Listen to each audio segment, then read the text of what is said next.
Okay, testing, testing, testing, testing. Okay, transcript is working.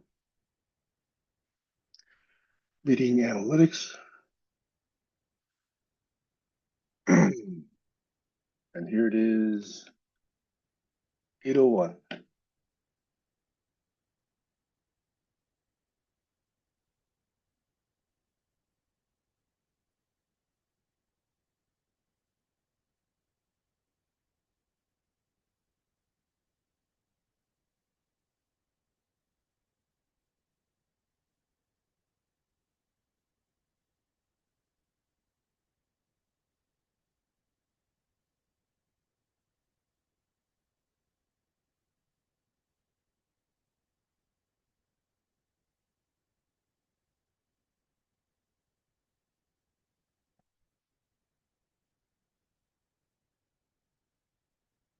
Jack, Barry, welcome.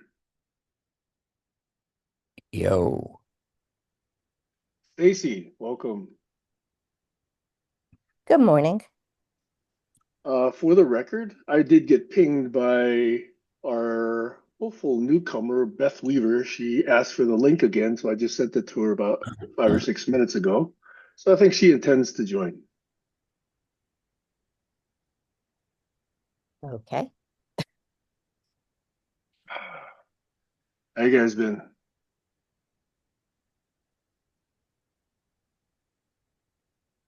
For the record, do you hear me clearly or do you hear background noise?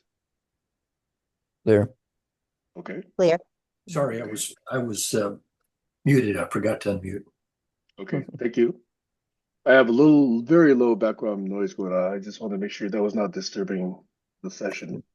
What kind of background noise? You know, YouTube these days has this very calm, soothing sleep music that Oh, sometimes yes. is very good for putting you to sleep. So I find that I like that actually, 24/7. Somebody's making a bunch of $1 million off of this stuff. It's So probably all AI generated. there's a YouTube music. It's the soundtrack from the movie Revenge. Never heard of the movie. Yeah, I hadn't either, but stumbled on it on Amazon Prime. Um, it's its own story. That's another time. But the lead and ending move sound is a set of tonal progressions that really make my head hurt. They're amazing. Hmm. So, in other words, I should avoid that? No, it's the bulk of it is just junk music during the movie, but it opens with this particular song and it ends with a particular. If I can find that song alone, that I would buy it. So for Jack, making my head hurt is a good thing. Yes. Okay, all right. Just wanted to understand. So the Yeah. reason I say that is when I listen to a song, I picture myself playing it on a piano, and the problem is that I'm really a kind of a two key guy on a piano, F sharp and C, and this starts to sound like it starts out in the key of C, but then it's all of a sudden in A sharp and then B sharp minus and minor, and God, it's just all over the map. It's amazing. I cannot picture how you play it. Have you tried Chopin? Say again? Have you tried Friedrich Chopin or Franz Liszt? Oh, I played Lisp as a kid. Lisp, Lisp as a kid. It's magical what they can do with various different keys. Yeah, yeah, but Ah, Mr. Sean uh, Murphy has appeared. Mr. Hello. Sean Murphy, welcome. You're on mute, by the way. Hmm. Hello, how are you Hey, all? Good. I don't want to speak for all. So you're not going to be the 51st state, but you're going to join the EU, huh? Oh God, I think that would be a pretty sweet operation if we managed to pull that one off. I want Cascadia. I want that one too. Cascadia for the EU. Right. Yeah, I Let's know. just, have something starting with California, going all the way to Canada, going to the EU. Basically, then we can call America the South. So we'll cede the South to the US. There we go. Sean, I don't know if you know, but way back when Trump and others were beginning to appear about what, 2016 or whatever, and they started making noises about what they wanted to do with society and how much wasted money there was.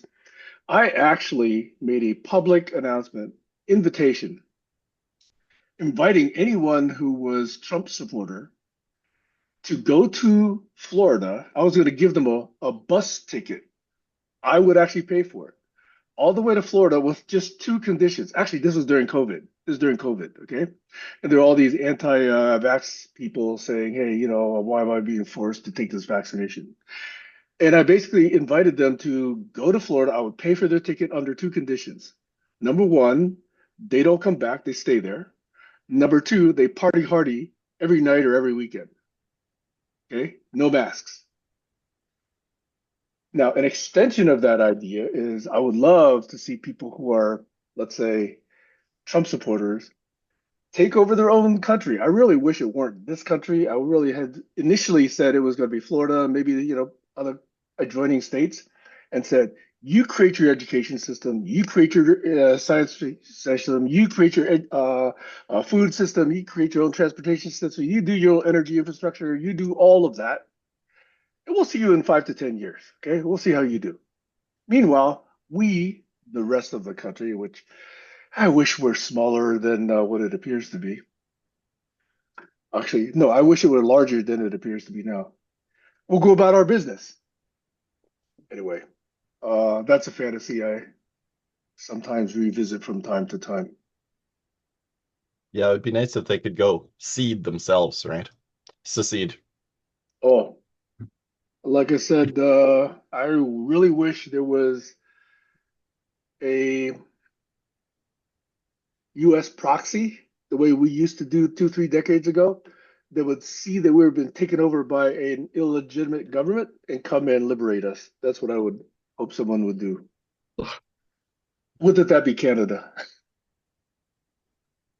Yeah, it could be that the South is that place where they should convene. Absolutely, yeah. The Civil War South. All very fanciful, though. If only we had agency in such a maneuver. Okay.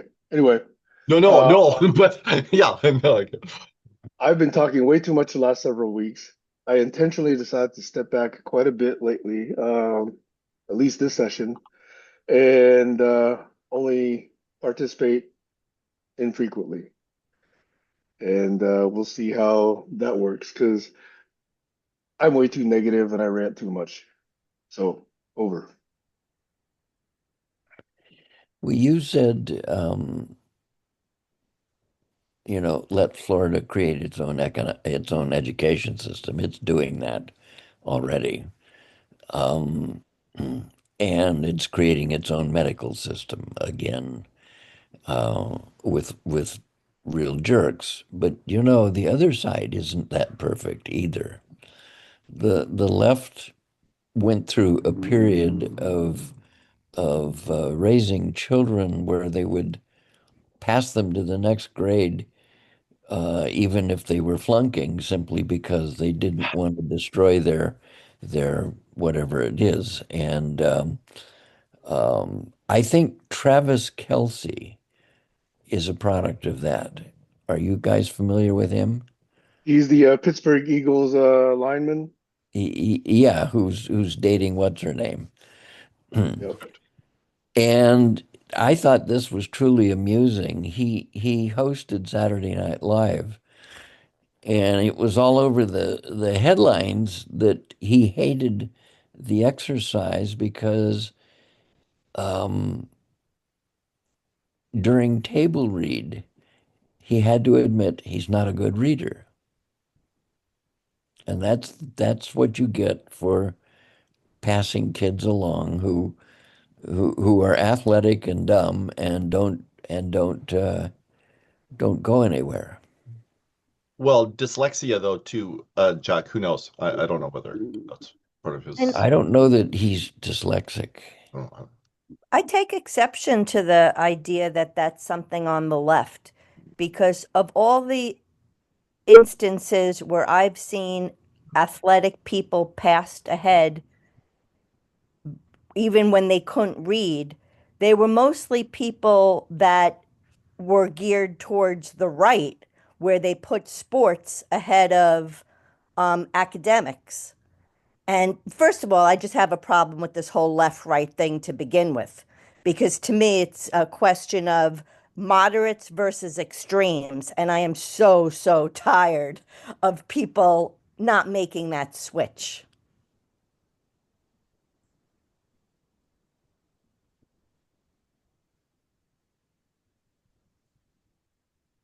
Go ahead, Sam. Okay. I actually also do not like this left-right labeling. I've never liked it for decades. To me, it's do you believe in reason and do you actually care about other people? And on those two fronts alone, you can actually say, is this a reasonable person or is this not a reasonable person? And that doesn't have anything to do with right or left, you know? So I think that's a false assumption that if you call it right and left, then the centrist or the quote unquote moderate would say, well, I therefore must be balanced. So if I listen to this person for 5 minutes, I must listen to that person for 5 minutes. And that's the fallacy. You know, if somebody basically doesn't agree with reason, doesn't agree with how you determine truth, and doesn't care about other people, I find no need to listen to those people. So that's why I have a problem with left, right. Hey, Kayla. If I could just point out the obvious, the left and right look different depending on where you're standing. But they're both used. I'm just saying, wherever I'm standing in a room, I'm speaking really literally. Depending on where I'm standing and which way I'm facing, left and right is going to look different. So it just makes no sense to be using those words. Okay, I get your point then. Yes, I agree. that's a lovely way to put that, Stacy. Thank Where you. you have to be standing in the room, that's really. Not only Thank that, we're all spinning. This is true.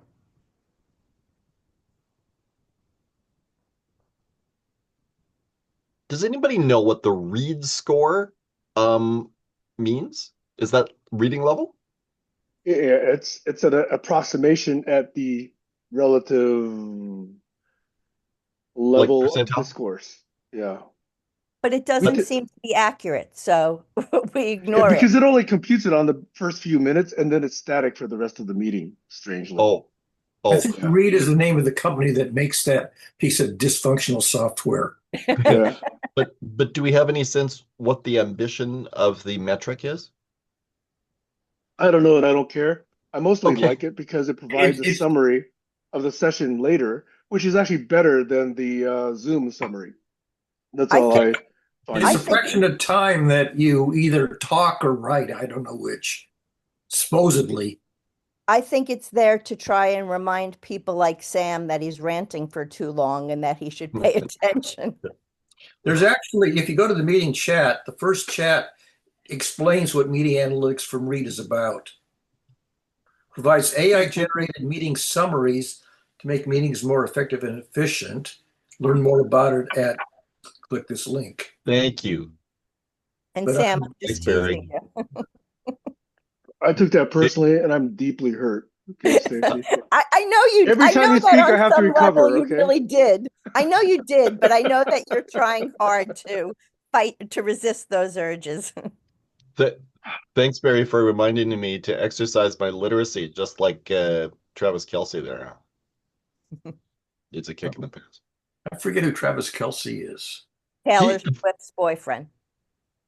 yes, he's more famous to non-sports enthusiasts as Oh, Taylor Taylor Swift's boyfriend. Swift's Yeah, yeah, boyfriend. yeah, Yes, yeah. Now it comes back to me. yeah, See, her latest squeeze.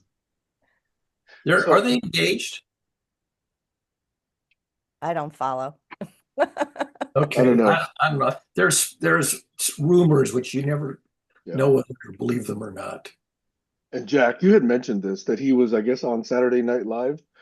Did he talk at all about his relationship with Taylor? Because Taylor seems to be pretty anti-Trump, so I don't know that he has adopted that position or not. I have no idea. I didn't see him actually on Saturday Night Live. It's getting harder and harder to see the snippets, and I obviously don't have a TV, so I don't watch it. But it's my understanding that he's fundamentally not a Trumpist. Yeah, there's no way that Taylor Swift would be with somebody that was a Trumper. I I mean, would Right. have hoped so. it's not even a hope. There is no way. I would bet anything. I bet my fortune on it. Well, the reason I'm confused is because it wasn't until relatively late in the election process that she actually came out in favor of Kamala Harris. So she tried to remain neutral, I guess not to piss off, half of her fans. But I And think her she finally, family. yeah. Her family didn't really want her to get involved. Mm. Yeah, I think I saw that too, where she made a plea with her dad, like, "Hey, we got to do this." Yeah. I don't understand why the family would not have wanted her to express her opinion. Yeah, not everybody welcomes death threats. Touche. Get her, you. This is what our society's come to. Unfortunately. Hmm. I did I share a link? I think I shared a link about Kyle Kalinske passing on. This is how I got the news that Trump's approval rating among the Republicans is so high right now that basically he's more popular at 5 months than Reagan was at 5 months, and he was the prior record-setting God King type person. I really question that. I do too. For one, I watch a lot of YouTube commercials that tell me that if I'm willing to fill out this poll, I can get this box of swag, and they show me all the gifts that I will get in that box. And all I have to do is pay for shipping and handling. So, again, I want to know where those polls are coming from because they're Mhm. not giving me all that stuff. I mean, of course, they're making money on the shipping and handling, but there's so much more going. I mean, there's just so much conning and bullshit going on Oh, that of course. Yeah, no, it's fair that nothing is credible. Um, which Which brings me to the whole thing with Alligator, Alcatraz. We have done their marketing for them, which really ticks me off watching the merchandise being sold, and everybody has helped them to, like, everybody knows what Alligator Alcatraz is, and they're selling t-shirts and hats off of it. And it's just so infuriating that people haven't figured out that we have helped them to make this place famous by that name. So, we should see if we could make a little money selling Arbeit macht frei t-shirts. what does that mean? Work Work, makes free, which yeah. was the label over the concentration camps at now I'm not sure which camps had it back in the old country, Nazi Germany. I don't know, but I just keep Another telling Nazi slogan. people whatever he calls something, don't call it that. Whatever he calls it, call it the opposite. Like how long does it take to figure that out? We've been listening to him brand things for how many years? Do the Yeah. opposite.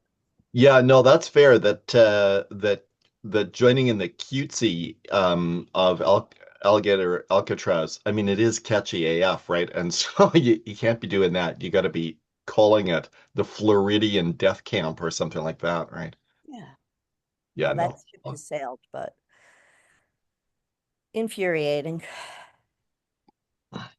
So my new thing, I spent one day, not one day, but I spent a good hour going to every Facebook site where they posted the meme about alligator Alcatraz and putting this comment in. I put something to the effect of that the nightly rate here is $245 and that taxpayers were being robbed because that was my part in just making, drawing the comparison to the fact of, to kind of remind people of Trump hotels and the nightly rate and how we're being scammed.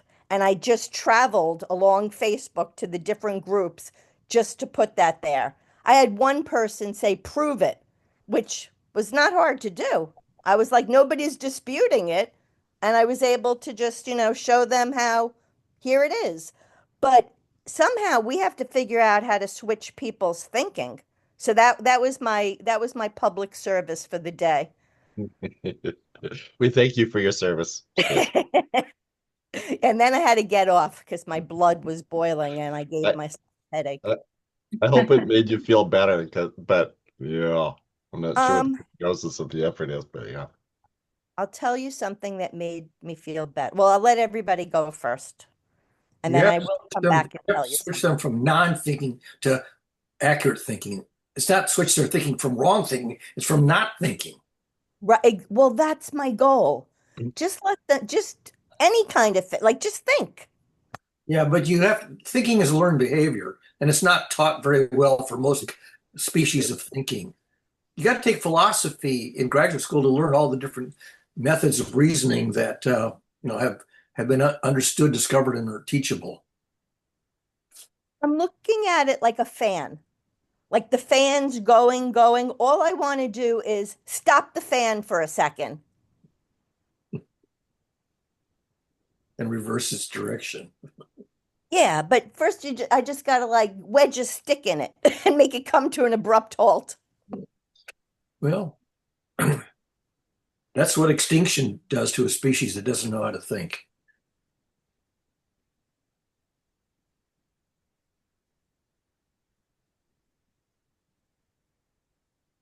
Does anybody want to check in before I tell you what I am happy about? One small comment then to Barry's philosophy note. I would say that's setting the bar a little too high. If you say, hey, you got to go to a philosophy course, at the college level before you can think, it's never going to happen. I would start by just saying, hey, just ask questions. Just step back and say, is that true? That's a simple place to start. And if you say, yeah, it's true because somebody told me so, okay, now we're getting somewhere. But you don't have to immediately go all the way to logic, and syllogisms and Quine and, all of that stuff you learn in philosophy class before you can actually start thinking reasonably. I would just make that point over. Yeah, when I wanted to learn the names of known methods of reasoning, I found that epistemology and philosophy was the one place where you could learn the names of methods of reasoning that you had never been taught, but you could look up, find out how they worked. Like model-based reasoning, most people, if you say model-based reasoning, that's the first time they've ever heard that expression outside of the STEM disciplines or systems thinking. I mean, it keeps coming up that when I say systems thinking, a lot of people have never heard of I still don't know what systems thinking is because the it. systems thinking people, in my mind, don't actually think in a systems thinking way. I mean, I learned systems thinking. I got my PhD in systems thinking at Stanford, and it's very broad. It's very generalized in terms of what it encompasses.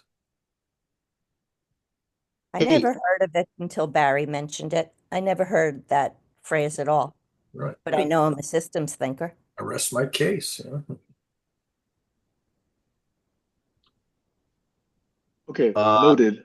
I think we should in the future, sorry, Sean, but noted, I think we should do this whole session in the future about systems thinking. because otherwise Yeah. this could go awry. So I'll Yeah, write we that down. could. A survey of systems thinking is basically a semester long course. If you're going to sort of explore each species of systems thinking.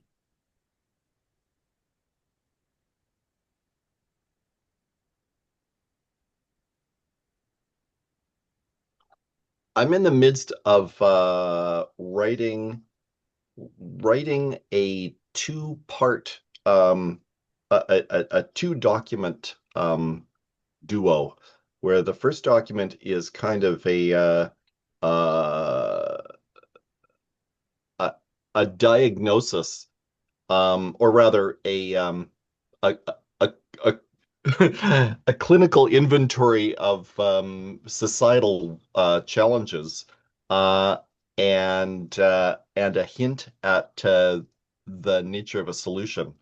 And the second document is, in effect, a thoroughgoing solution architecture.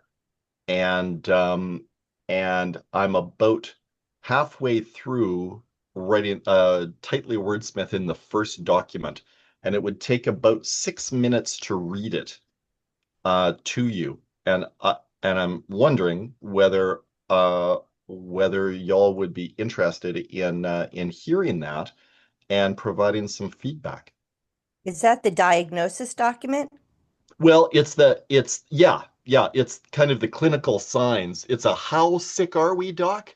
Uh, is essentially the scope of this first part. Yeah. We're sick. We're quite sick. Yeah. Diagnosis is, I think, the biggest issue. Yeah. Well, This is tricky. basically the position I'm taking here is that if we don't really, as a society, as we don't if we don't as interveners understand just how big the problem is, then we will persist in pursuing useless interventions.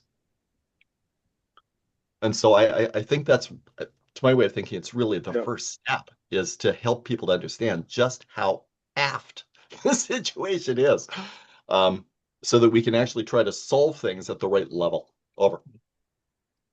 Yeah. So for myself, as long as everybody gets a chance to check in, if people would like to do that, I think, that's a good way to spend 6 minutes Yeah, and I more. agree.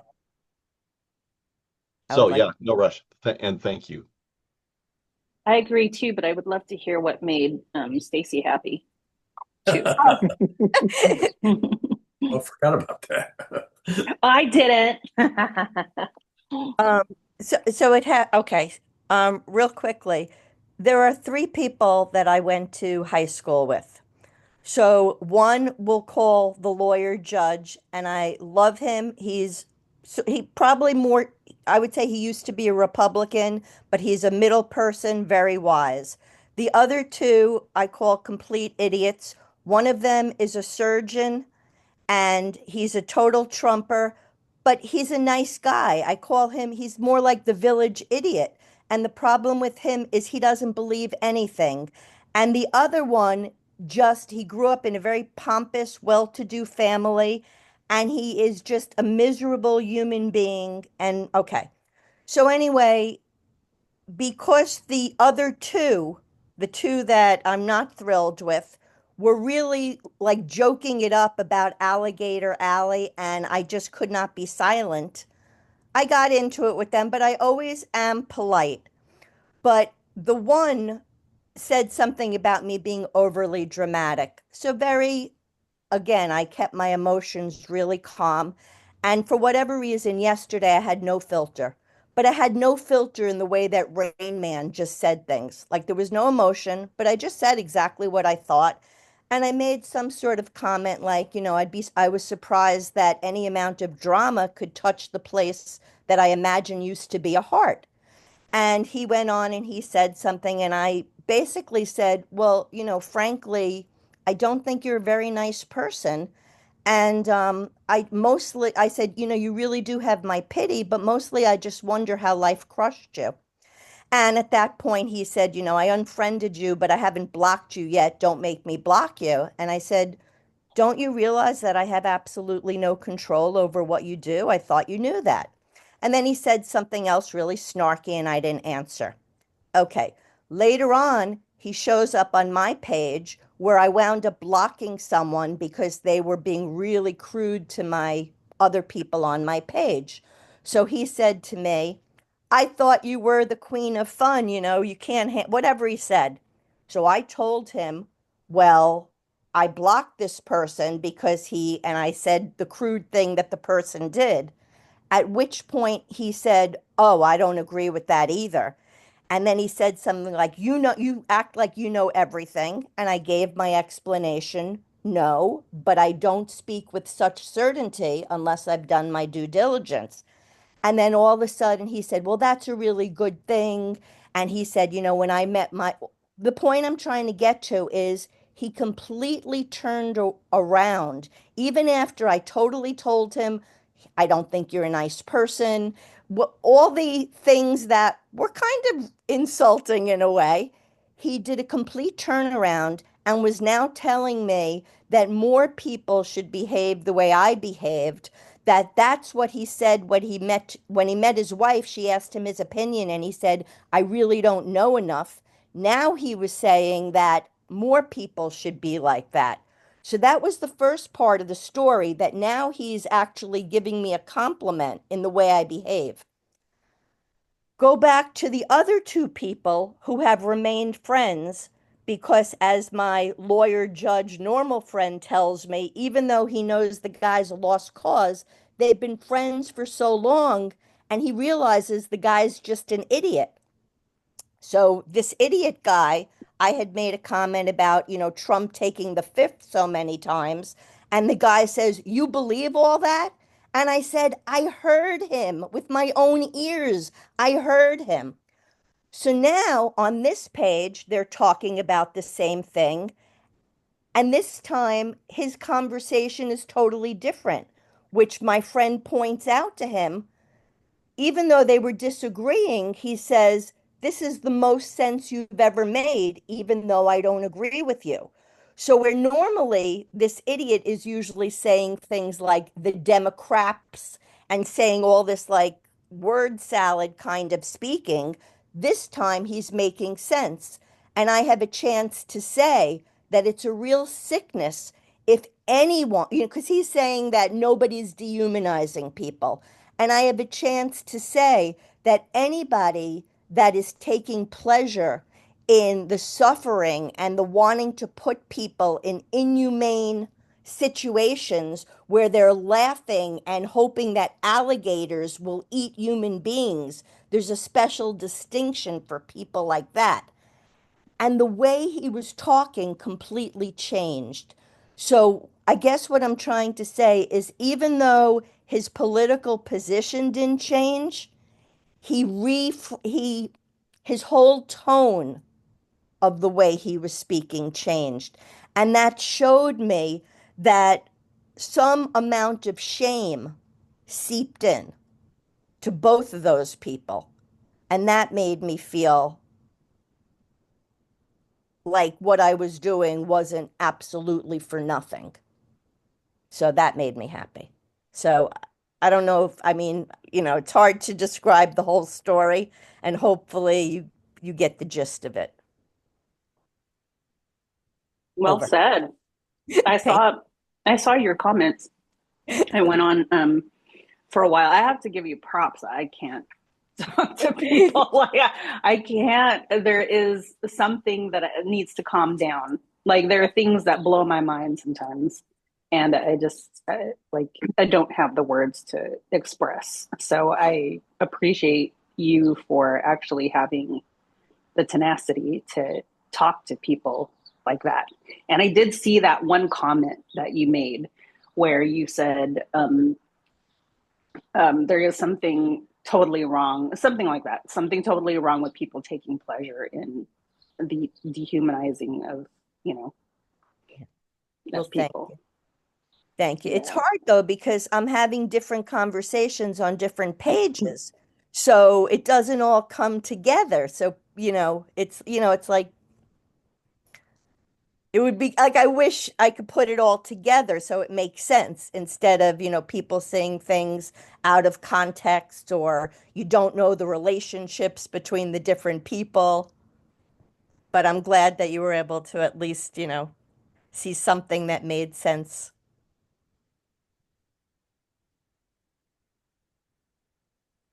Good job. Thank you.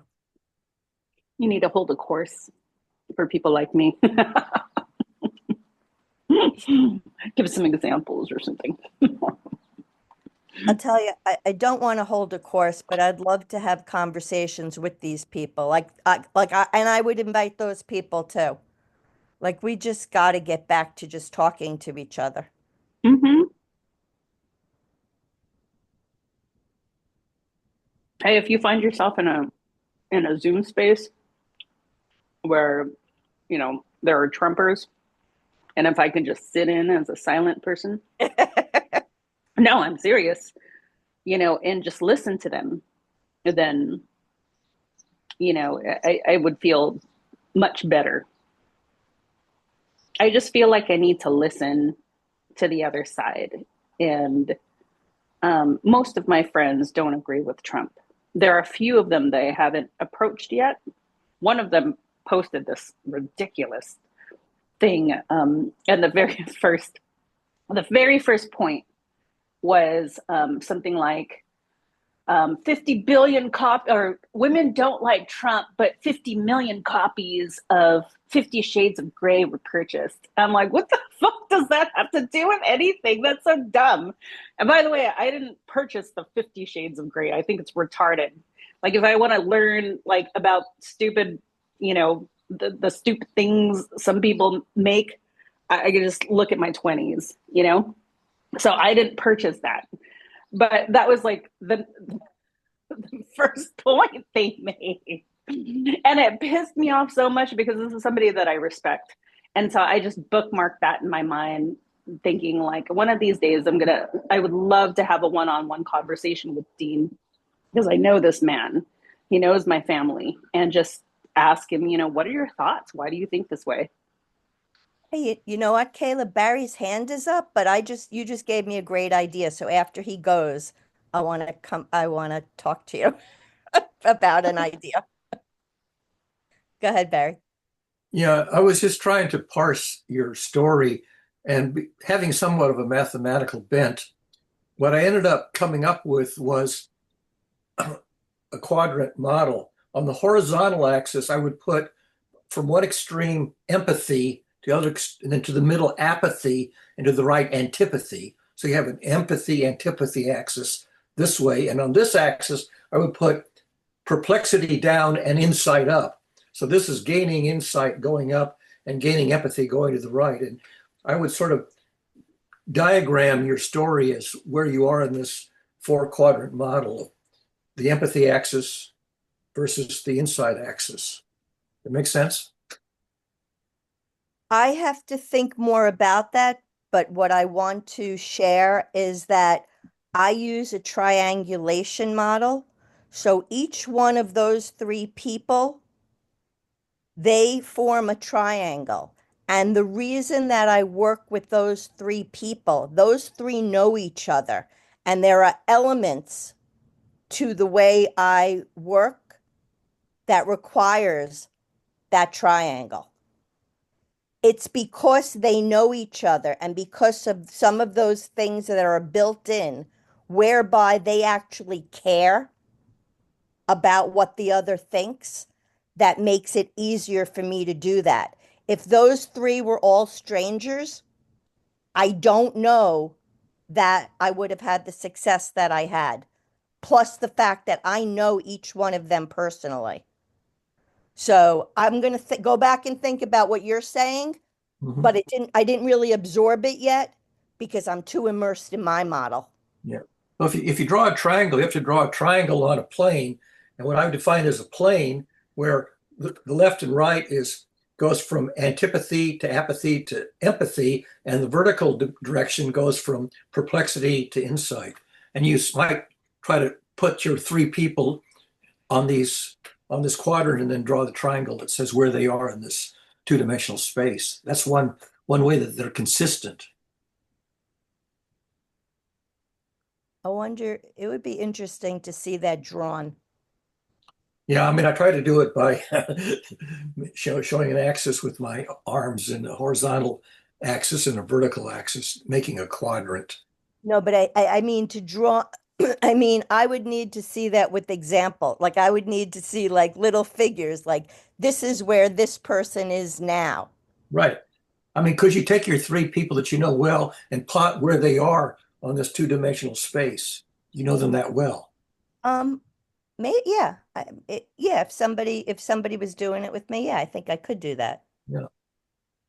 And that would sort of tell you whether they're aligned or opposite, whether they have opposition or alignment or Well, perpendicular so relation. here's the thing. I know each one of them has empathy. And what I do, and this is something that I know I have within me, and I'm not always aware, I don't always do it consciously, but it's part of who I am, is I'm able to figure out where their empathy is. And everybody has empathy somewhere. It's just you gotta find your way to where it's hooked to. Do you know what I mean? Because people have like built up shells. So if you could find where it's hooked to and move from that direction, you can usually move them along. Does that make sense? Yeah, well, if somebody has the same feeling that you have, then it's easy to have empathy with them because you already have the same feeling as they do. If Right, they but they have a don't. different feeling from you, it's harder to identify um, what their feeling is and recognize it and appreciate it, even if it's different from your feeling. Right, but the thing is they don't usually have the same. If they had the same, we'd be in agreement. So Exactly. it's a question. So that's the harder part. Exactly. Yeah. But you want to And move in the direction of empathy and insight and away from the direction of antipathy and perplexity.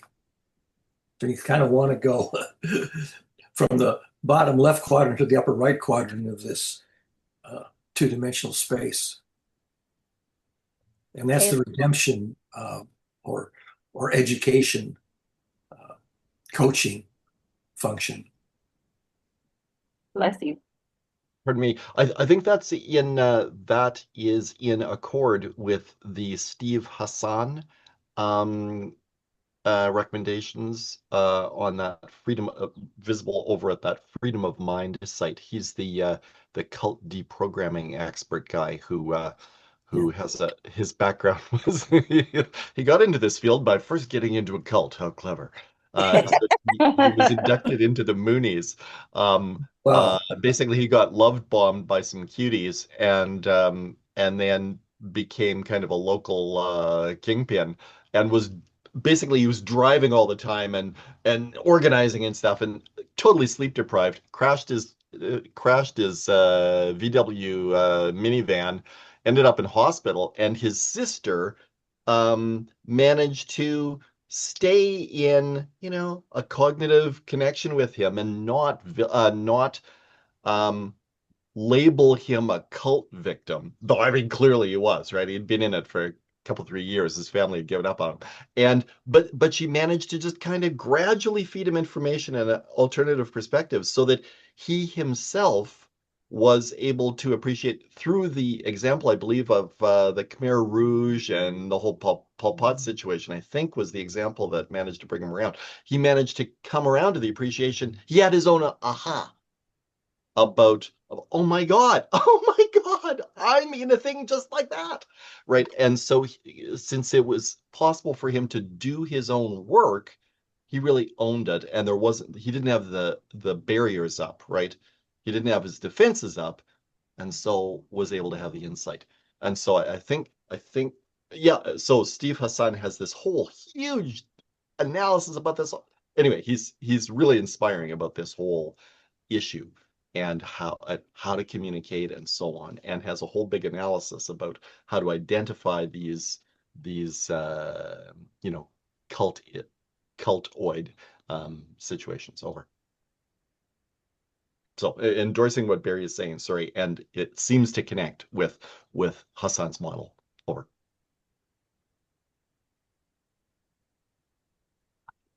Stacey, I know you had wanted to talk to me about something, but I'm wondering if this conversation has some sort of a connection with what Sean No, um, had I wanted was to just say. gonna say, I was just gonna say really quickly, if you want to like pick one of those people that you know and, set up a time, like ask them if they want, like if they want to be interviewed or something, we could come up with something like this and we could set up a Zoom for me, you and them to meet under the, with the intention of me interviewing them. That would be really fun for me and you could be there and that would be helpful for me because it's something I'd like to start doing and we could have a conversation.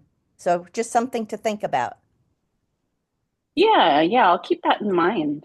Um, but this gentleman that I was thinking of actually is a family friend, and he actually raised my ex-husband um, during his teenage years because at one point my ex-husband was kicked out of his home. You know, a very highly abusive family he was in. He was kicked out of his home, and this guy, raised him. And he's into guns, and he's got his Harley, and he's into off-roading. He's very much, an American man. He's got a beard and everything, but I just love him. There's something about this man that's wonderful and endearing, and I find it very hard to believe that he is in full support of Trump. I'm pretty sure that there's no like. I'm pretty sure he is not in support of certain things, but yeah. Anyway, Should we move on to Sean? I would love to.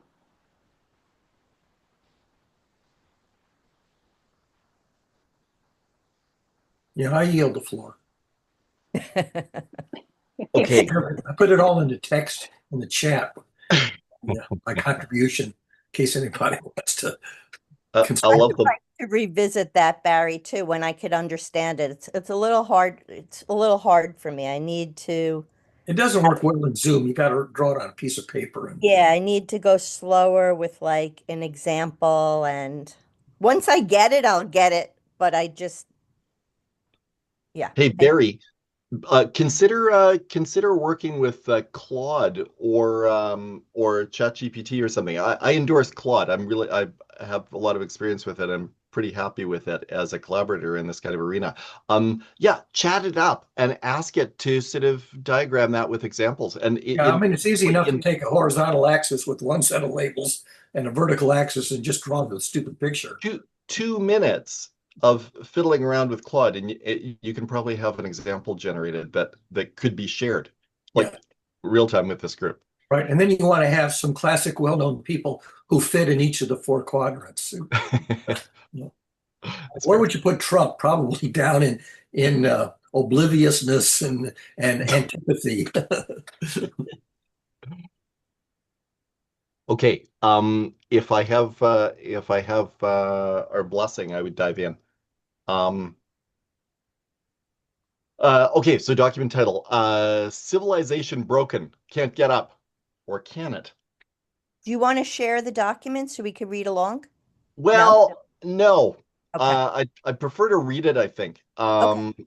At this point. Yeah, just it's draft, and I just like a gestalt response, I think, at this point, if Okay. that's okay. Um, the world and our lives are in complete chaos. We can't work together. We can't understand one another. We turn to war as easily as we turn on the lights, and we're charging towards several varieties of doom. As in medicine, you can only cure what you understand. You must be brave to read further because we're going to look at how deeply broken this situation actually is. But don't worry, this story has a happy ending, and there are even rather heroic parts for you to play, for all of us, really. Has democracy run out of gas? Consider daylight savings time, DST. It goofs up everyone in its grip, costs billions, and kills people underslept or racing because of unchanged clocks. It confuses entire nations twice a year. We try to turn it off, yet it always evades eradication. Why? Because it requires that we coordinate our decision to end it. Should we bother? Which year? Leave it on? Leave it off? Double it up? Is our software ready? Are the other guys going to do it? DST makes the perfect test case because Nobody's income depends on it. No corporation is massing an army of trolls. No billionaire is bribing anybody. No intelligence agency is tracking DST influencers. No vestigial directorate perpetuates it. There are no scientists incentivized to shill for it. No activist editors are skewing Wikipedia. No tribes have unholstered their bullhorns to bray at one another. No politicians have tied their reputation to it. No odious epithets are being flung about. We haven't become numb to protect our sanity. In short, there is no confusion about the truth of its malignancy because the information space around it is not a war zone. For these reasons, it's probably the simplest problem we have, yet we aren't solving it. So if our simplest problem remains unsolved, what about all those other conundrums where identity, reputation, legacy, jobs, money, power, health, liberty, and lives are at stake? To merely mention them is to raise hackles, close minds, divide camps, ruin the party, and burn the library. I'll bleep them so no one swoons. Biden, Brexit, China, climate, COVID, Israel, Palestine, Putin, Taiwan, Trump, trans, Ukraine. All of them, those have a little funny character that makes them look bleeped. What about existential mayhem like robots, bioweapons, nanotech, AI, or nukes? For extra fun, try mixing the lethal ones together. Our governments are. We can't deal with setting our bloody watches back. How can we possibly cope with anything actually complicated? Seriously, face this. Our tragic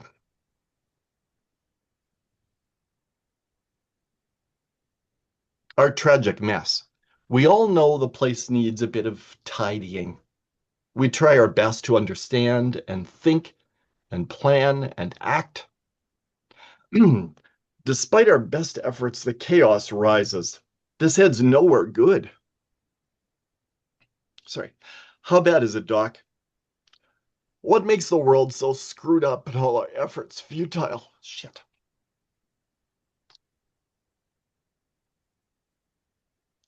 The world problem one. Reason one, the world problematique.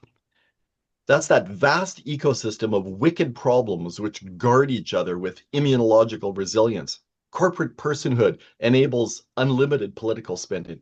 The two-party system forces binary thinking. Shareholder maximization drives regulatory capture. Each element protects the others from reform. Two, toxic identity.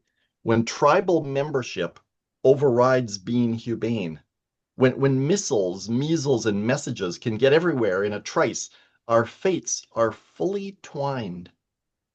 Them is an old illusion. There is now only us.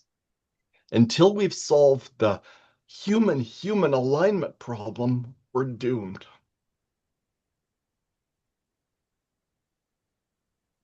Three, communications crisis. Natural language breaks down under multiple layers of ambiguity, weaponized information spaces, and instant tribal polarization. Mutual understanding has become a matter of chance. Four, the cognitive crisis. Human brains can maybe hold 7 plus or minus 2 concepts simultaneously, but none of us can make sense of the towering complexity of all of this while being beguiled, stressed, hounded, annoyed, depressed, exhausted, and bewildered. 5, delicate rice bowls. We each depend on our traditional gigs so our lives avoid tragedy. How can we all pivot over a span of 5 to 50 months before it's all mooted by superintelligence? Is the ultimate coordination challenge. Pulling that off before solving human alignment is harder still. 6, the carrying capacity overhang. We're already overdrawn on our environmental impact. How we can extract the additional resources needed to re-engineer our lives to be sustainable is yet another terrible puzzle. Illusory panaceas, number 7. False hopes that block the search for real solutions. So truth pretends to be absolute, available, abundant, and obvious, but the whole concept breeds laziness and zealotry, then genocide and hunger for the apocalypse. Democracy was revolutionary when replacing monarchy, but lacks the stuff to go real time and planet scale. Markets were a magnificent coordination tool when notes traveled by boat, horse, or pigeon. Current complexities require more than just an invisible hand corrupted by algorithmic trading, bot politicos, and malignant monopsonies. Artificial intelligence is informed, it's fast, talkative, confident, but while making us dependent, credulous, cowed, feckless, and unemployed, it's also likely to end our very lives. Existential hazards, AI, nuclear weapons, ecological collapse, bioweaponry, molecular nanotech, authoritarianism, each requires unprecedented coordination, yet each could end civilization. And finally, we've got the suicidal pursuit of AI. We seek deadly AI before making it safe because we can't trust tribes, countries, corporations, or basement geniuses. Not only that, AI can't learn from our behavior how to play nicely with us because we ourselves don't know how to be trustworthy collaborators. What it can learn from us is that preemptive strikes and extermination are the way to deal with powerful, bloodthirsty, vengeful, irrational adversaries like humanity. In short, since we haven't solved the human-human alignment problem, we're rushing to unleash an artificial superintelligence which not only can't be expected to be trustworthy, but is actually primed to wipe us out for its own safety the first chance it has. So this is the problem definition part of the document. Over.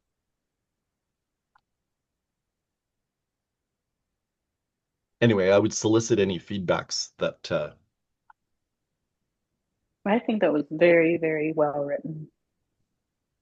Are you going to publish that? absolutely, of course. Yeah, no, it's Woo! yeah.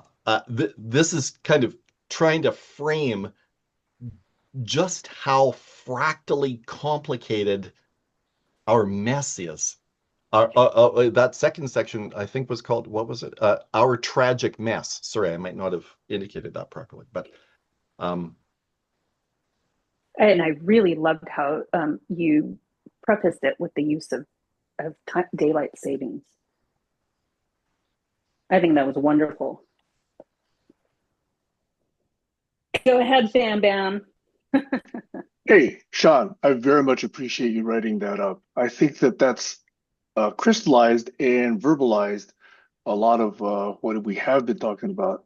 If I may, if you allow, I'd like to post a link to a very short post that I had made a while ago regarding the problematique, specifically in the United States. I know that you're addressing it in a more global scale, but this link that I just sent, unfortunately, Facebook has very ugly links, is kind of my itemization of all the wicked problems, each of which is difficult to address, but in toto seems impossible given that we're a nation of idiots. So anyway, that's a quick compendium, which you could actually just say, hey, did this get included? Did it not get included? That's just my offering of a few things that I have put up in my quick post. Thank you. Over. would it be possible for you to paste the content? Because Facebook having its policy of thou must be logged in to be able to read our content, um, makes Okay, it I will post hard the for us, content of that. I will. who are resistors.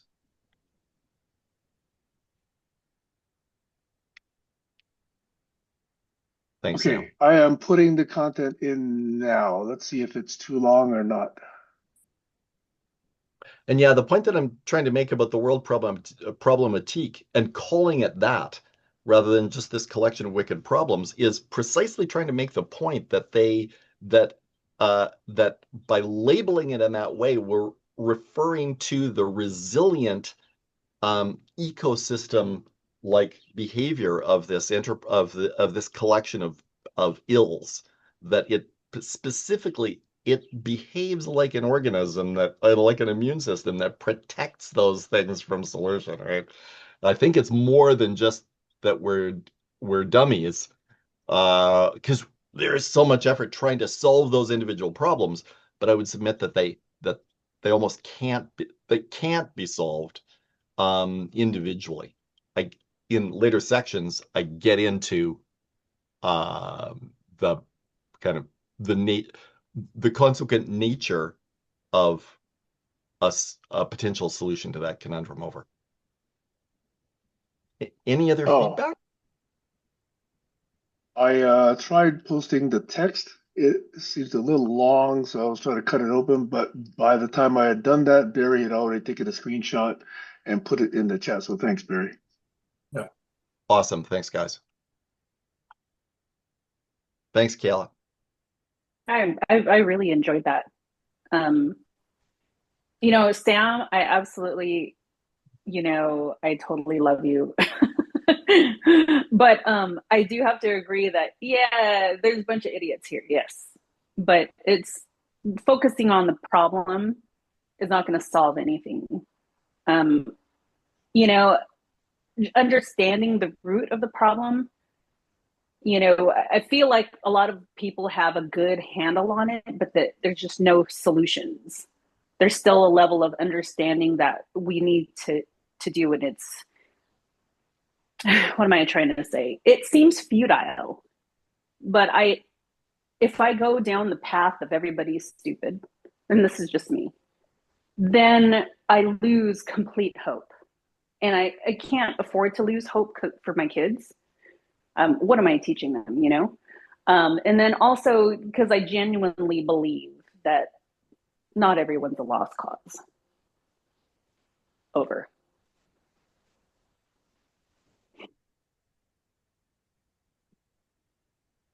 May I do two things? Go for it. Okay. So in a sense, it's actually refreshing to me that people are getting, let's say, tired of the message that there are too many idiots. Okay. Because I think before this became obvious, it wasn't obvious. And I think until the current regime installed itself in Washington, legitimately or otherwise, we had no idea how many stupid and idiotic people there were in this country. We thought there was a small group. We didn't realize there was such a big group. Yeah. I actually think it's now obvious that it's actually a big group. Okay, so I think I will scale that down because that point seems to have been established. Okay, and I think that's a good turning point. Okay, the second thing I'd like to do, and then I'd look for comments on both, is Sean, for the record, the points that I want to make, just so it gets on the record here, because I don't think that the notes are being shared in the video. The points that I bring up are that the Supreme Court is corrupt, that there's near infinite money masquerading as free speech that buys elections. And by the way, you indicate that as well. There are hundreds of thousands of ballots thrown away by self-appointed ballot tossers without legitimate review. And oh, by the way, more and more scrutiny of that point says that of all the swing counties and swing districts that we think, would have actually, sorted itself out, all of them went red, according to studies that have actually been posted. Okay. And that seems rather unlikely.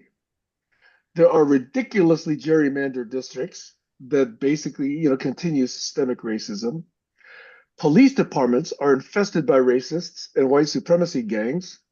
They cowardly and racially murder blacks who are attempting to just live their own life. They're committing murder and then just hiding behind qualified immunity.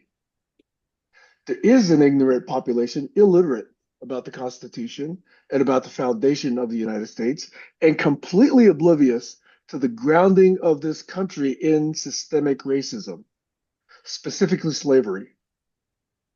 There are too many women choosing their comfortable situations.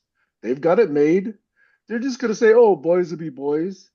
And they're not going to hold rapists and sexual assaulters accountable. Hypocrisy and loudness and, rashness and bold claims and, blowhards, that kind of masquerades as ethics.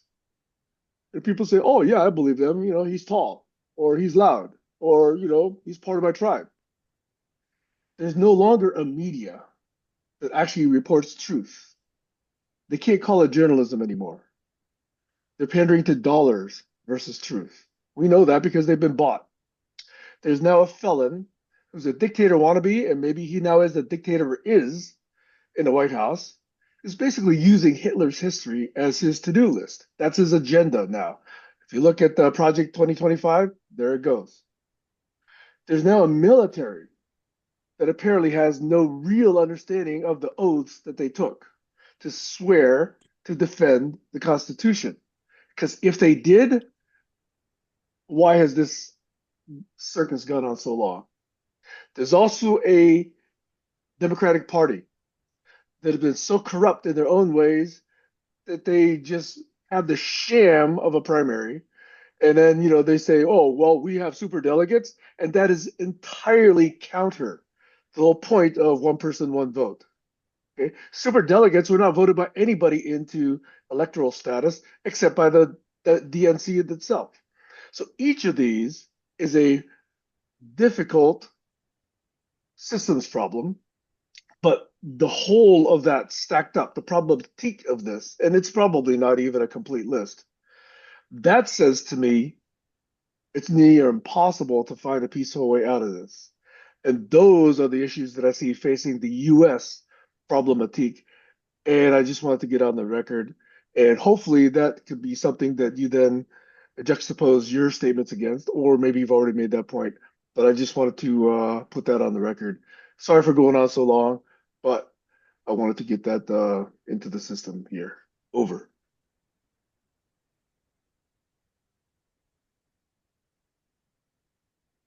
Thank you, Sam. That's on many records. Yeah, I know you've heard it before. I'm not sure others have.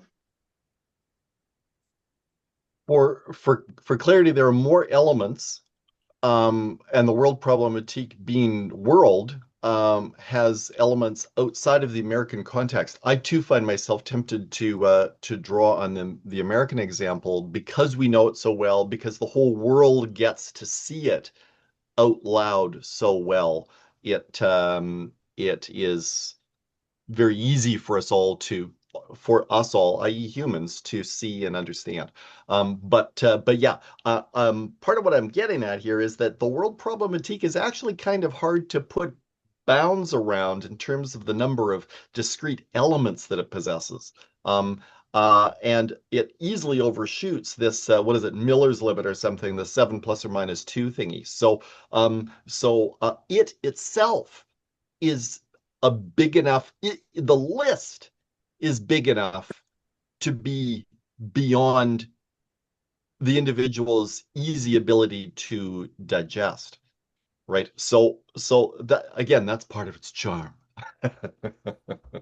That's an exponentiator of its odiousness, is that it is so big.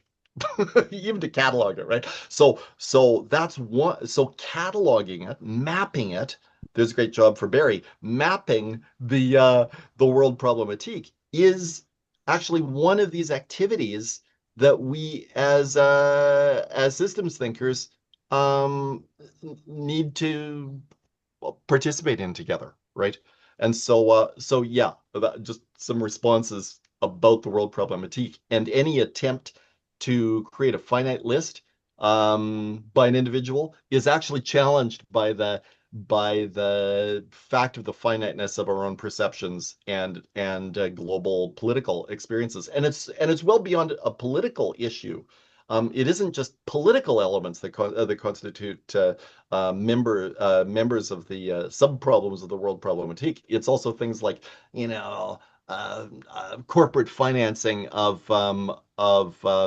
science, and the professionalization of the professionalization problem. So Ivan Illich called this what the professions, dangerous professions. What was his phrasing? I can't remember at the moment. Where they act like little protection rackets. So doctors stand between us and our health. Architects stand between us and shelter.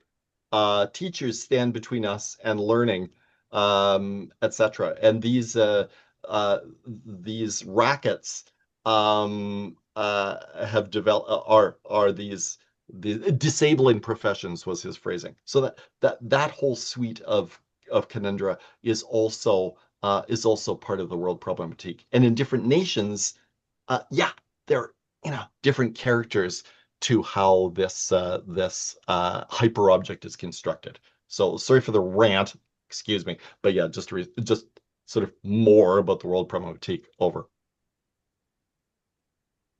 Oh God, That's over. that's great. I love the world problematique. I think I was telling you, Sam, last week on just a separate call that it would be really nice to hear, what else is going on in the world.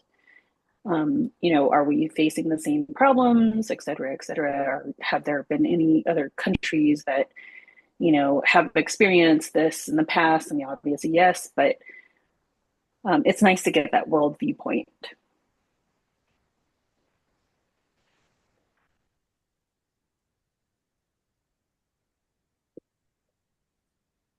Uh, and a response to the too many idiots framing, I would suggest that that's a non-optimal framing. It's polarizing. It's not a positive pathway to solution. It puts the problem fully outside oneself. So it's those other guys who are idiots, and we, whoever we happen to be, we're definitely not idiots, and there's nothing for us to learn. It offends the Steve Hassan Barry Court recommendation that empathy is, that a warm embrace, right, is key to undoing this thing. It doesn't build a dialogue across the aisle. It harkens back to the good old. These are many different ways, really, all pointing at the same issues, but it harkens back to good old the deplorables. And wow, the deplorables sure don't like that being called deplorable, right? Just like some of us that we might, yeah, we don't I like names directed at us, right? Sam, I know your hand's up, but can I say something really quickly? Um, for the record, you all know that I like to draw on my individual experiences. And oftentimes when I think of, stupid people, you all have heard that I think about my mom. She doesn't really think well and all that good stuff, but she's still my mom. She's still, I still have love for this woman. And she's going to, she's in her last, I don't know how many years, but I don't want it to be a negative experience. I still want her to thrive. I still love her. I still want her to, be comfortable. I still want her to have us as family during her last few years, especially since my dad is pretty much on his way out too. So that's how I feel about my community. That's how I feel about the world. Well, unless they're like, child predators or people who abuse animals, then I don't feel that for them. But yeah, I would love to get a solution of how to be a little bit more tolerant, and then hopefully, spread a little education on the way that would change a person's mind for the betterment of humanity. Over.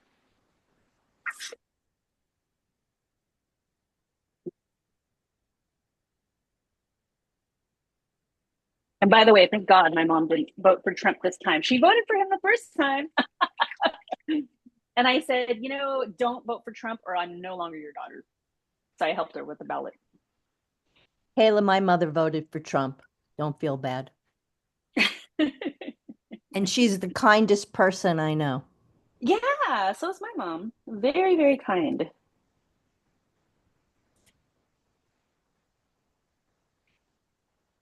Go ahead, Sam. Before I go in, Stacy, does your mom regret in any way that vote, or does she still hold fast to it? She is very sad about what she sees happening. She is brainwashed about the man. I won't be able to get through that. I don't even try. She will be able to believe, I will be able to convince her that he's being used. I'll be able to convince her that he's unaware of what's happening. I will never be able to convince her that he's not a good person who tried to protect her. That's her unique sickness, for lack of a better word. And she's really a smart, like in other ways, she's a really smart person. She's got really good people skills, but she is blinded to that particular type of a man based on her upbringing and what she's been around. Okay. And Man, I think at this point, it would be too hard for her to acknowledge that she was fooled. I really think that's the biggest issue with her in particular, because I think she kind of does know. may I offer my mom's opinion? I don't know what it is. She doesn't give a shit either way.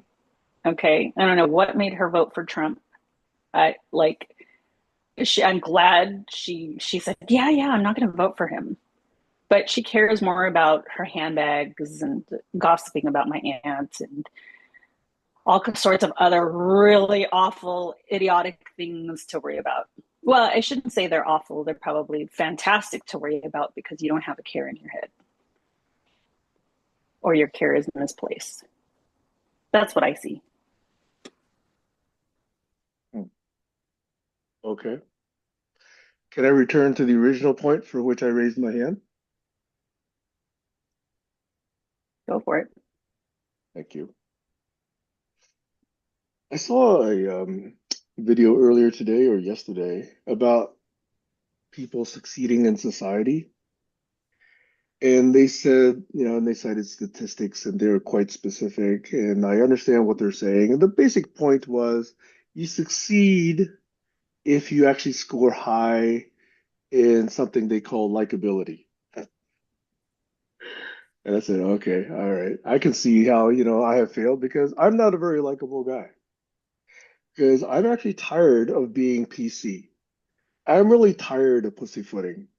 And oh, by the way, when I say there are too many stupid people, and I'll try and say that less and less and less over time, but when I say that without emotion. I say that as objectively as I can. Because for me, I am no longer attached to the outcome of the survival of the human race. Okay. It's either we do it, we level up, or we don't. And I am now detached either way. I'm not going to be here, 1,000 years from now, and somebody else will be.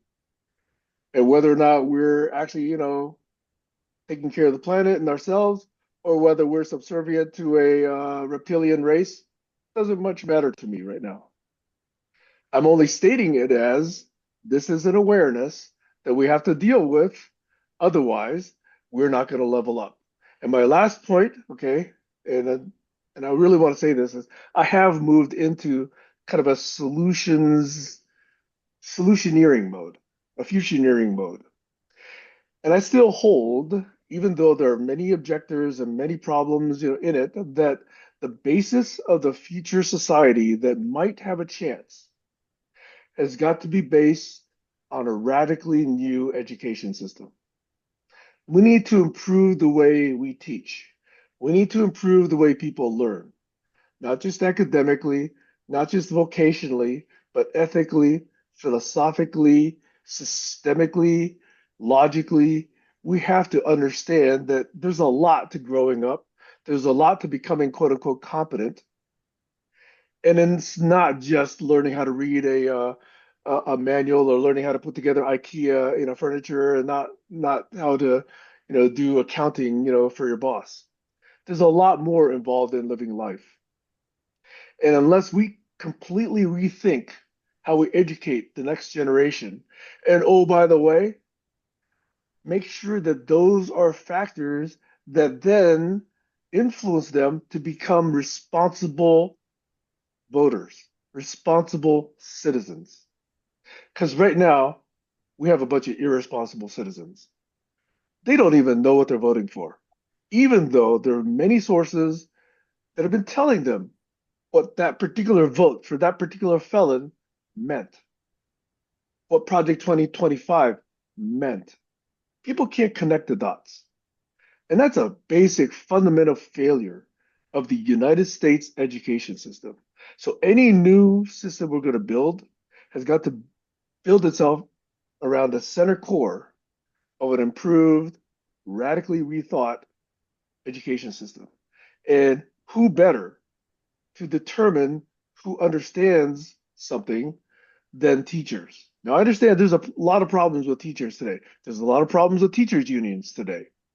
But teachers are socially positioned to make that determination, and they're authorized to say, you are authorized to go from fifth grade to sixth grade. And if they don't authorize you, you spend another year in fifth grade.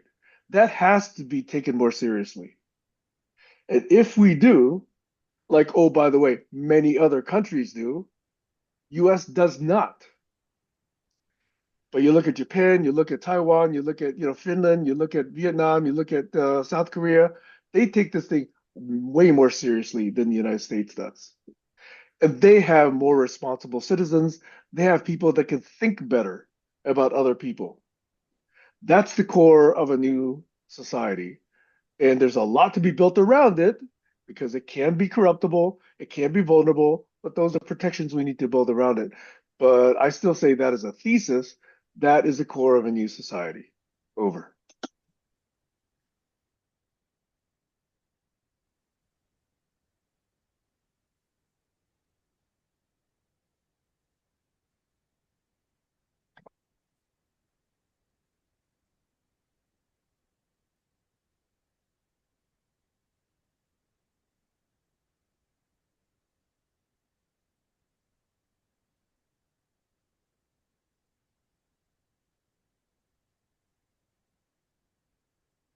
Thank you for listening.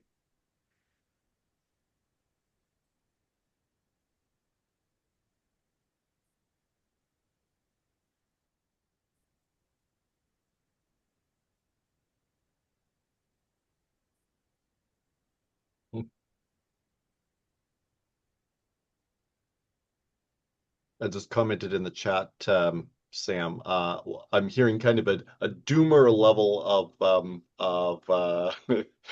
of sadness about the situation, and it's totally warranted. I agree. I think we're really quite screwed. Um, and I shared a link to a fellow Collapse Chronicles. He does a lovely job on the YouTube of documenting why he has kind of um lost faith in our ability to get somewhere good. Um, there's another kind of response though, and I know you're not saying that. I know you're not saying that fully. There's another kind of response though, and that's an absurdist response. If we stay on this trajectory, we're doomed, but our lives have the meaning we give them, and a quixotic blaze of glory makes for a fine ending to a tale. Uh, so there's a scant chance, but that we can turn this thing around. But it's the very appreciation that there is that scant chance and that we might turn it around that can galvanize some really inspired Alamo type action. And who's going to heed that kind of call? The very best people. right? You know, the bravest, most talented, um, spirited, inspiring characters. And so I don't think the story is over, and I don't think we should be too depressed. I think we should keep on bloody fighting for the good, because I think we can do this thing. Mm-hmm. Over. Over. I love it. So I have something else to say, but very first thing is a quick question. I think I know, but I just wanted you to clarify. What do you mean by doomer? Is that someone who is actually saying, "Oh, we are against impending doom right now"? Is that what you mean? Doomers are those people who are saying they're typically of kind of a climate collapse kind of perspective, but they're basically saying that we've overshot um, our capacity to turn this thing around, and we're crashing the ecology and giving no indication that we know how to get to that our political finesse is sufficient to get us even pointed in the right direction, to say nothing of you Hmm. know, actually succeeding to turn it around. Hmm. Um, and I mean, Anna, that's a pretty defensible position, right? Given the evidence, right? And so what they're saying is, oh Christ, we should almost be let's just relax with the straining to turn this thing around, because we're acting like idiots, and there's really, you know, effectively zero Hmm. reason to resist at this point. So Okay. there are those who have adopted that posture. Over. Okay. So thank you for clarifying that, because if that's the way you describe it, yeah, I actually think I am a doomer. Okay. But that's not a depressing thing. Okay. Because I think if we are not that competent and we cannot level up, we don't deserve to be around in 1,000 years or 50 years or even 5 years. I'm completely okay with that. Now, here's the next thing I'm going to say, which is why I am still optimistic. Okay. And I'm with you here. Okay. And that is every leveling up that civilization has ever taken throughout all of history has not been all of humanity leveling up at the same time. No, it's been one or two or three people that have really shown the way, whether it's Copernicus or Bruno, what's his name, or whether it's, Archimedes, or whether it's any of them. There were very single people who showed a new way to think, a new way to live, a new way to create. And that's why I am more sanguine about how we are going to do this leveling up business. And so that when I say I'm interested in, as you are, as Jack is, in these knowledge and information tools, platform that allow us to look at problems a different way, create different solutions, model them, simulate their solutions, refine them. That's not something I'm asking everybody to do. I'm asking a very, very small set of people to do that, because most people will not even understand it or be capable of doing it. But that small number of people is enough if we can actually see some light from this work. So I go back to one of these projects I did in the 80s and 90s and aughts, where we were building several million dollar systems where the user population was only like one or two or three, no more than a dozen, because that itself was enough to make a huge, massive impact on 350 million people. I can't say more about that, but that's what it was. It was not necessary to create a system that 350 million people could use or even understand, but it did make a difference to the country that 3 to 6 people could use it and could use it effectively. And that's the model I take into this collaborology space. If we can get a small number of people, whether it's 2 digits or 3 digits or even 4 digits, but no more than that, my hope is that that's enough for us to, co-create a new future. And that's why I'm optimistic, and that's why I'm still doing what I'm doing. Over. Bear. There is a school of thought having to do with the lack of evidence for intelligent life elsewhere in the solar system or the galaxy, that civilizations reach a tipping point where they go extinct because they can't get past this barrier. And unfortunately, the evidence is that no other civilization that we can detect ever arose and succeeded in making this transition, if they arose at all. Yeah. Yeah, it could be that this is the great filter Right. that Fermi There you go. paradox Yeah. analysts talk about. Yeah. Yeah, sure. That's the school of thought. That's my, I mean, yes.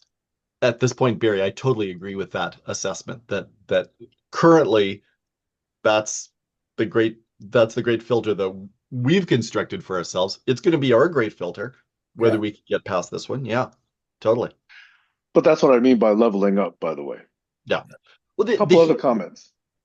the temperature has to be high enough for us to galvanize ourselves to action, right? Like the problem has to be intense enough for the adequate level of diligence and creativity and inventiveness and drive and commitment to be manifest. So over. Well, a small number of us feel the heat. Most of the others are still frogs. Okay. Now, to Barry's point, there is a planet, I forget which one it is, but KB2 something or other, some very large planet. JSWT reportedly has detected like cities or city lights on this planet. Now, I don't know to what level I have vetted this announcement, but there's at least a non-zero report that, hey, we've seen evidence of other civilizations. There's about up to about 9 or a dozen other planets that potentially, according to certain reports, have Dyson spheres. And those are really remarkable. Okay. A Dyson sphere, takes a lot of engineering, a lot of skill, and probably a long time to create. So there's that. Then the other factor here is once a civilization gets to be a certain level, they don't need to use broadcast radiation. They can probably communicate point to point or via quantum methods or some other, tunneling through, some other dimensions. Again, there's plenty of reasons to think they don't need to waste all this energy broadcasting into, four-dimensional space and therefore wasting a lot of energy through communication. So there's a brief period of time where some civilization discovers, oh, well, we can send signals out through antenna, they blast to everybody, and then eventually evolve to point to point. And then you don't see those random signals anymore. So I think those are also reasons that potentially higher civilizations aren't as easily detectable by us. Over.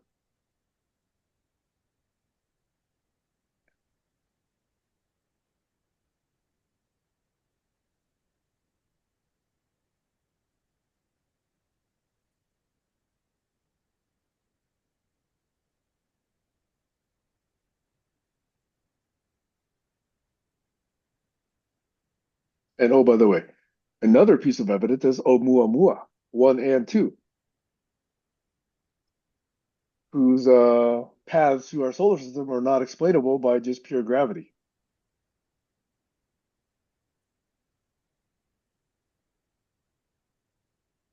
I think it'll be a while before that evidence gets sifted, sorted, and peer reviewed, and probably debunked.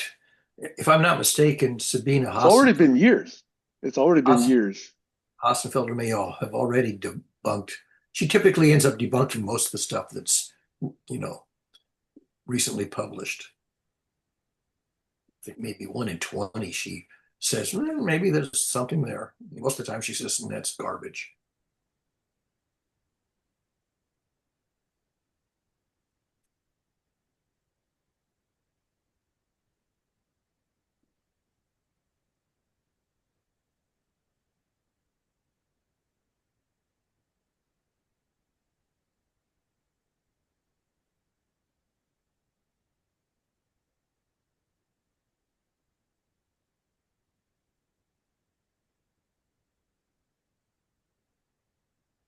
She just posted one debunking an incorrect interpretation of the so-called Andromeda paradox, which actually goes back to Penrose. But the person on Star Talk, who was a so-called expert, um, misinterpreted and explained it incorrectly. So even people who supposedly know what they're talking about get these things wrong. Let me see if she's actually debunked the Dyson sphere claim. Yeah, you might need to I try one. I I thought the state of sorry, Barry. Go ahead. I thought the state of play, Sam, in that Dyson sphere space was that there were sort of several stars that were confusing and that are ongoing candidates for the diagnosis of oh, what are they called again? Sorry. Dyson sphere or Dyson swarm or whatever under construction or whatever that yeah that they're candidates, but that we're far from concluded about any of them over. Yeah. By the way, I did find that Sabina has already done a video about Dyson spheres. Obviously, I haven't watched it yet since I just found it, but there's the link. So I will watch that right after this session.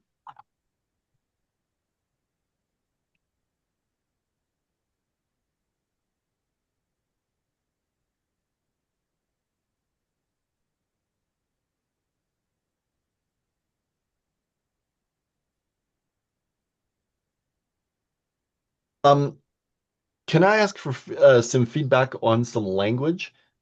Um, I, I would suggest that there is that it would be very useful for us to, as a society, appreciate a transformation that is going on, to undergo a transformation and a transformation in our thinking. And it is akin to the Copernican revolution, where we went from a geocentric to a heliocentric uh, an appreciation of the the higher accuracy of the heliocentric perspective. I would submit that heretofore we have been operating in a cranio. What's that? You got interrupted, Sean. Oh, weird. Yeah. No. Happy to cede. Who was that? No, I tried to bring up that YouTube page and it wanted to play it, and I tried to set. Okay. It was a I, background I noise. had to Okay. keep clicking. Don't play it. Don't play it. No worries, no worries. That happens to me too. So I would submit that heretofore we've been operating in a craniocentric cognition model. Okay, we've been like cowboys out on the lone prairie thinking, "Yep, I do my own thinking. And all the thinking happens right in my head here, and I think about stuff, and that's the way it works, right?" But of course, the reality is that every single word we use, unless we're maybe a poet and coming up with new ones, was concocted by somebody else and has its meaning delivered to us by our society. So the things we think about, the symbols we use to refer to them, yeah, how we think, um, our biases and so on, all come from our environment. And so 60%. the reality is, of course, that no, we're not lone cowboys out on the lone prairie, right? Who are doing all our own thinking, right? That's not the way it works at all. And in fact, the reality is that there's a different thing that goes on, and that is, and here's the language problem. One potential label for that heliocentric analog is that global thinking, um, uh, uh, thinking happens in the global space, is noospheric cognition. And the reason why I'm currently favoring that phrasing is because, well, there's a word for that. The word is noosphere. So it is awkward that it's not a word that lots of people know, but at least it's a word that has the meaning that I'm trying to point at. So the new phrase is noospheric cognition, and I suggest, I'm trying to think about. Basically, I'm thinking of trying to promulgate this analogy with Copernic, with the Copernican transformation. Over. Any feedback? Over. So tell us what noosphere means. Sorry, noosphere. Excuse me. So noosphere is a term that was concocted by who? Oh God, I can't. Who's the Who cares? Russian? I don't care who it belongs to. Teilhard de Chardin is the popularizer of the term. He was a French um, Systems thinker. he was a French systems thinker slash scientist slash Jesuit priest. Okay, he was a maniac, and he wrote some lovely books, The Omega Point and others. And basically he didn't coined the term. That was a Russian thinker whose name always escapes me. But basically, the idea is that if there's he was a geologist, I believe, and so if there's the geosphere, that is the solid core of the Earth, and there's the biosphere, which is that living shroud around the geosphere, then the noosphere, nuos, is Greek mind, and so the noosphere is that thinking sphere that is coextensive with uh, that is that interpenetrates the biosphere, and that is not only the human minds, but also, yeah, any artificial minds. And it's the communications networks, and it's the all the words and symbols, and it's all of that. It's that again hyper object of the mind stuff that has been seeded by Earth's life. So Over. the blending of everything.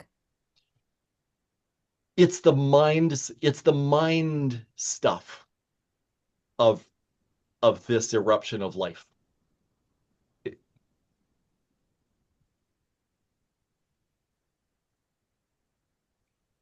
Akin to the biosphere, but specifically about the mental sphere. And so How'd you so go. how'd you characterize that vis-a-vis the zeitgeist? Well, I'm the zeitgeist is a moment in time snapshot of it's the spirit of the age, in effect, is zeitgeist. Yeah, it's what's happening now. Yeah, it's temporally bound. Time ghost, literally from the German. Yeah. Spirit of the time. It's spirit of the time. Yeah. Which is more or less assumed or felt, but not precise. So I'm trying to figure out how precise the noosphere could be. How precise it could be. Yes. The challenge I'm having here is that I'm trying to coin two terms, right? Akin to analogous in effect to geocentric and heliocentric. I'm trying to coin two terms that point at this old, cussed independent, yeah, I do all my own thinking, um, concept, image, where I propose calling that craniocentric thinking, craniocentric, and I propose calling the other noospheric cognition. So craniocentric cognition and noospheric cognition.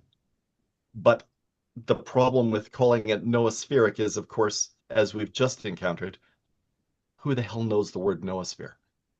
Bunch Yeah. of weirdos, right? But it is my word of the day almost a decade ago noosphere is an abstract space in which ideas reside, or more generally, the sphere of human thought. Or maybe today would be the sphere of AI thought plus human thought. Correct. I think today we have to acknowledge that noosphere, other thinkers Yeah. acknowledge that it's the realm of mind. And Yeah. so that's a more general category, clearly, which includes basically all our expressive artifacts as well as artificial intelligence and so on. Yeah, I The would say. Greek word for mind is nous, N-O-U-S, from which you Yeah, get noosphere. yeah. So correct me if I'm wrong, but it sounds to me like noosphere is less hampered by time and space than the other words are. Then the other words are, which other words? Cranium, whatever words you would just geosphere and Yeah, it's larger. whatever words you were using that I also don't use. Yeah, yeah. So so the Copernican revolution was that transition from what was the labeling of the heliocentric model and the geocentric model and the successor, the heliocentric model, right? So that's the Copernican revolution. Basically, I'm trying to come up with, in effect, three terms. One term is one that points at this naive, constrained, infantile kind of way of thinking, that has us thinking that our thoughts are just stuff that happens in a single human head and that we're independent. That's bogus. The reality is that we are that thinking happens distributedly across our brains, and that the locus of thought is planetary rather than noggin bound. So I'm trying to come up with three terms that point at one, that old, narrow, small view of thinking, the new, expansive, planetary, species wide way of thinking, and a third term, even that talks about that transition from the old way of thinking to the broader way of thinking about thinking. Did you Thinking ever about cognition over. did you ever consider the irony in looking for a word to do that? I deal with a lot of irony, as you might imagine, Stacy. There is a diagram that comes from my 9-year-old word of the day that I don't recall where I got the diagram from, but it shows Yeah. the biosphere, the technosphere, and the noosphere from this Teilhard Chardin source. Thank you. Thank you for reminding me about the technosphere as being one of those shells. The Totally. intermediate space. Totally. And this diagram leaves out the geosphere. So Yeah. normally that's presented as being a four-layer progression, yeah, model. Anyhow, I put that up 9 years ago, so Totally. Yeah. No, you're dialed in. but it was appropriate for what Teilhard de Chardin was introducing at the time or before that time. Totally. Yeah, no, he's a great read, and seriously, you'd all love him. He's delightful. But yeah, that word doesn't come up very often. It's a system. Well, yeah, and so I'm really hoping for something that's more understandable, like immediately self-explanatory, right? There's a related pair of terms, the noumenon and the phenomenon. The phenomenon is what is grasped with the senses. The noumenon is what's grasped with thinking ideas. Yeah, noumenon and phenomenon. That's also from philosophy. I think that's where it comes from. What you capture with the senses versus what you capture with pure thought. It's like the Critique of Pure Thought. That was Critique of Pure Reason by Kant. Yeah, that's the noumenon. It's the pure reason, and you have to do measurement. You have to do scientific observation to get the phenomenon. Because you can't get a complete model of the cosmos from just pure thinking. You've got to take measurements. That's the phenomenon versus the noumenon. Noumenon gives you the theory. It's another version of the same root.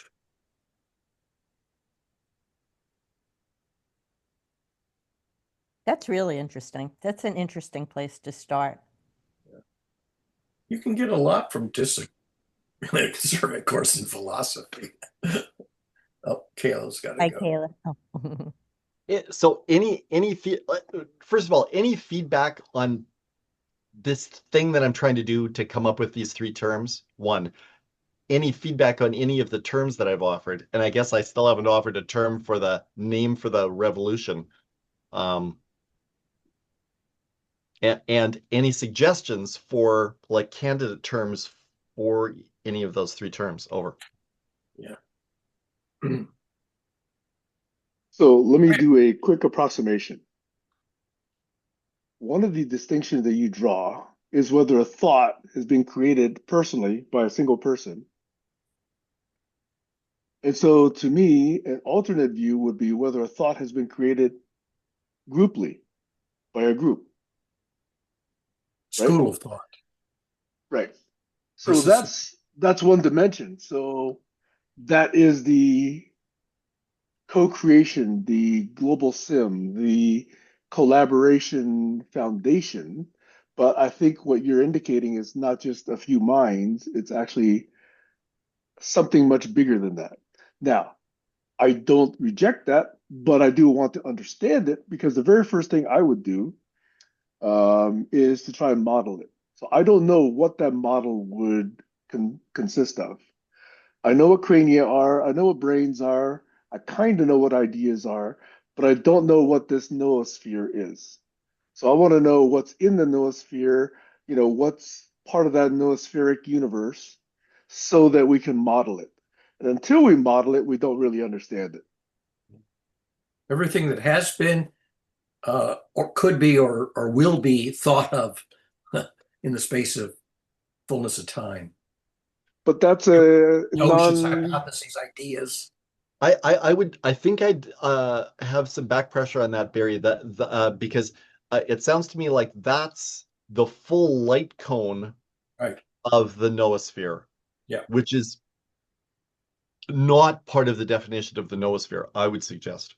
Yeah. Because It's not static in the sense that it can grow and include things that we haven't thought of yet. right, but when we use the word biosphere, do we also think about the potential future evolution of the biosphere Oh, when probably we're some pointing people at do. biosphere, or do we have a separate, or we don't really have a word to point at the possible evolution of the biosphere, right? The full Well, light of the biosphere? that's what imagination is all about, is what's No, gone extinct and what hasn't yet come into being that very well could. my point is that I think you're stretching the definition a little farther than is typical by talking about the future, like the full All life possible things history. that could come to exist, either Right. in thought space or in living being space. I don't think that's part of the definition of noosphere. Yeah, We would. I never really thought to try to distinguish between what's already in the idea space and what I mean, people are working on new ideas all the time in Of theory. course. Of course. So those are in those concepts. Yeah, like there's a huge amount of diversity, right? Within the noosphere, just Right. as there's a huge amount of diversity, mutants and all sorts of sports And and you have the hybrids and so on in the hallucinations. biosphere. You have the hallucinations of the AIs, Totally. So yeah, so the noosphere is plenty complex without also talking about kind of the hyper object of the future of the noosphere. So fabulations. I would just like to try to contribute to the clarity that Sam seeks in understanding what the noosphere is. I would remove that part of the articulation that you offered. Space of ideas, Yeah. essentially. So it's akin to the biosphere, Sam, except it's the idea stuff instead of the bio stuff. Abstract ideas, right. patterns. So the reason I keep asking is it the union of the ideas that have been offered by individuals as well as groups like this and other research teams, etc.? In which case now I understand it and I can actually model it. Okay. I'm just Okay. looking for, is there something else beyond it that I don't understand that would add some particular magic to the noosphere that I don't quite yet appreciate. Yeah, And if it's it that is the biosphere of union, ideas. yeah, Well, Linus if it is Pauling that, noted that 19 out of 20 ideas end up falling by the wayside because they don't work. The good ideas, the surviving ideas, is about 1 in 20. That's a Linus Pauling quote. The way to have good ideas is to have lots and lots of ideas, be willing to ruthlessly throw away the ones that are baloney, that that's don't fundamental work. science. That's the Yeah, fundamental exactly. scientific method. Yeah. So you have to decide, do you want to consider the ideas that are unworkable, the ones that get thrown away, as belonging to the noosphere? I mean, for a while they were current and then they were Yeah. The falsified. fact that they exist and were basically dropped still, makes it part of the Yeah. universe of discourse. It's what Totally. people thought at one time. Maybe they stopped thinking about it or they got better models. But it's sort of model-based reasoning space, for example, idea space. Yeah. So that's parallel to how there's selection pressure in the biosphere. Well, there's selection pressure in the noosphere. Would you Yeah. put phlogiston in the noosphere? Probably, even Yeah, though yeah, we believe totally. It was in it. it, right? Yeah. Because only vis-a-vis phlogiston do you actually understand oxygen, right? You Yeah. have to have that context. Yeah. So. Okay, so I'm presuming that the answer to what else is there is there isn't anything else there. Is that right? I'm not sure what that means. Okay, There's so if no I more take a look at data. all the ideas that have been personally created, team created, collaborologically created, if we take Yeah. that as the universe of ideas, Yeah. is there something I'm missing? Is there more? It's the ideas, it's the signals, it's the noise, it's all of that stuff, right? and Which the is and the all ideas. process and the process for generating ideas and testing them. Totally. Scientific And method is an element of the noosphere. absolutely, absolutely. It's a meta Recently, pattern in only in those. the last few hundred years or a few thousand years. Didn't Right. used to be. Yeah. Well, We've basically known how to do that, but we weren't conscious of it and right. able to articulate it. Like there were probably master craftsman types and sort of proto scientists who essentially had the idea, who had the method, maybe without having had success in Right, articulating it in a fashion that right, has persisted to right. today. If people This imagine didn't AI work. before It's we actually basically this didn't work. Let me try this. That's the foundation of what evolved. Okay. But I think Stacy was trying to say something. No, I was just going to echo the same thing that, of course, there has always been that. It just hasn't been conscious. Like when we solve a math problem, but we can't show our steps. But intuition, for example. but there have been many missing pieces that have been added throughout the eons and millennia. Okay. So just trying something new doesn't necessarily mean that's scientific method. We've actually got a much more sophisticated model of it than just, oh, let's try something else. No, It's a no, good start. but what I'm saying is that I do think there have been some people. I don't mean everybody. There have been some people that have always had that ability and used it. There just wasn't a name for it. Notice how powerful naming and defining is, Yeah, Mhm. Yes. absolutely. right? It's like a piton in a cliff face, right? Yeah.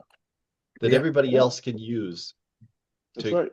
clamber up to that same Like vantage, nailing right? jello to the wall. Yeah. Yeah, It's yeah. part of Do you know communication. that that's the title of a book?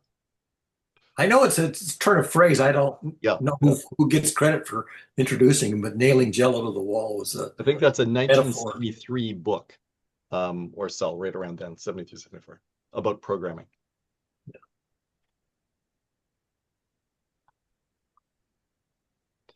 So my question remains, anybody have feedback on the two terms that I've offered, and or new candidates to play the roles of either of those terms, or a term to talk about that's parallel to the term Copernican revolution? Yeah, I don't have any Okay. candidates for that. Yeah. So we have spent 10, 15, 20 minutes trying to understand noosphere. would that actually add a whole lot more to understanding than if we had just said, hey, this is the idea sphere? Yeah. No, fair. But if you want to look up the literature, it helps to know the label that the literature is Right. cataloged under. There's a word. The word is no, we already have a word for this thing. That's the And problem, right? But and he yeah, was no, your point is good. and Neil Teilhard de Chardin was a very prominent thinker, so he's well known. He's totally well known. But yeah, no, your point is good. But the fact remains that I'm trying to come up with two terms. One, the craniocentric cognition term, and the other one, Human the human noos centric and the generic, the not limited to human. noospheric cognition term. Okay, so those are my two initial offerings in this space, right? So idea spheric cognition. You see, okay, so there's a tongue Idea twister. space. I just called it idea space. Space of But all possible ideas. again, I'm trying to point at the model of cognition where craniocentric cognition is this imagined rugged independent thinking shit that we naively think we engage in, when the reality is that all the words in our head come from other people Oh yeah. and come from the global context, I have right? a So, one-page so blog. It's called The Calculus of Ideas. That if you want it, it's just one page. did you just No, please, I can go get it for you. that'd be awesome.